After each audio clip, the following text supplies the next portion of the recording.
V prvi fazi mora podjetnik, bom rekla, dobro sodelovati z računovodjem, moramo predstaviti svojo idejo poslovanja za tisto leto, kar pomeni, da bo računovodja poznal, kakšne ideje ima v tem letu, kaj bo naredil, v kaj bo investiral, katero smer bo peljal svojo idejo oziroma poslovna pot, kam bo ga pripeljala.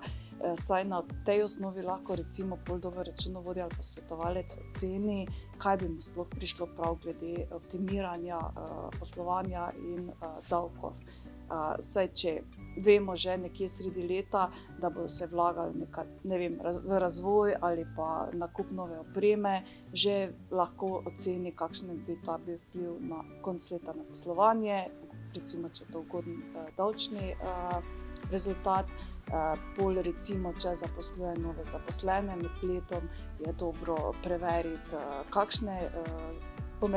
je tip teh bodočih delavcev, saj mogoče lahko se izkoristi olajšava za zaposlovanje nekaterih posebnih skupin, torej mlajših ali starejših, in s tem zopet kakšna ugodnost pri optimiranju davčne osnove. Pa tudi mogoče še ena pomembna stvar, na katero pozabijo, je,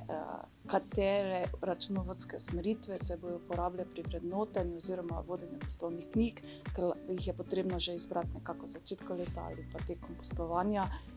in s tem lahko tudi se to vpliva na samo optimizacijo.